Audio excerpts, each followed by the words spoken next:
Na, kągi mes priejom prie blokų grandinės blockchain. Tai yra pirmas modulis, trečias vaizdo įrašas. Šiandien pakalbėsiu apie tai, kas yra blokų grandinė, tada duosiu analogiją supratimui, tada paaiškinsiu, kodėl neįmanoma to suklastoti ir palyginsiu su bankais, kaip tai veikia geriau negu bankai. Tai pradedam nuo to, kas yra blokų grandinė. Blockchain, blokų grandinė, kad ir kaip keistai skamba, bet pavadinimas yra atėjęs iš to, kad kiekvienas blokas tai reiškia talpa, kur sudedama informacija ir ta informacija, tarkim dabar, jeigu mes kalbam konkrečiai apie kriptovaliutas, nors šiuo metu blokų grandinės naudoja ir kitais tikslais, ji kaip ir atsirado dėl kriptovaliutos, bet turi panaudą ir kitose vietose ir suprasit vaizdo įrašo gale, kam ir kodėl.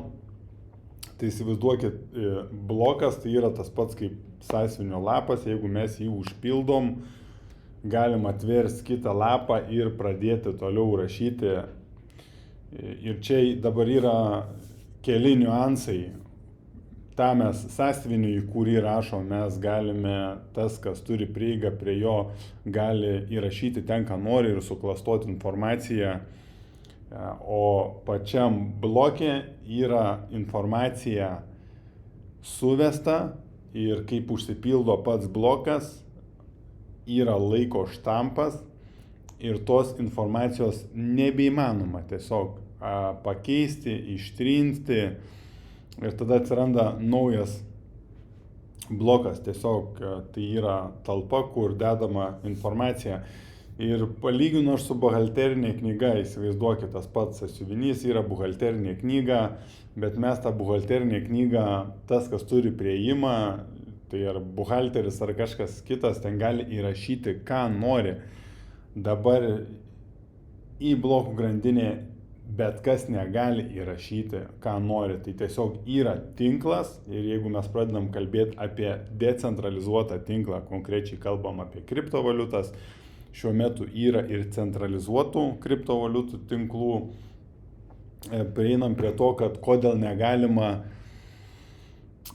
suklastoti jokios informacijos. Tai kas yra centralizuotas tinklas? Centralizuotas tinklas tai yra vienas, sakykime, serveris, pavyzdys Facebookas arba Google'as arba bankas, jie naudoja centralizuotus tinklus. Tai reiškia, kad jie gali prieiti prie serverio ir pakeisti visą informaciją, ištraukti iš ten informaciją, įdėti į ten, ką nori. Tas, kas turi prieigą, gali pakeisti informaciją. Tas pats su banko skaitmeniniais pinigais. Įsivaizduokit, jeigu yra nutarimas kiekybinių skatinimui paleisti naujų pinigų, kažkas ateina į kompiuterį, suspaudžia tuos klavišus, prispaudo nulių, enter ir viskas. Ir mes turim naujų pinigų mūsų visoje ekosistemoje.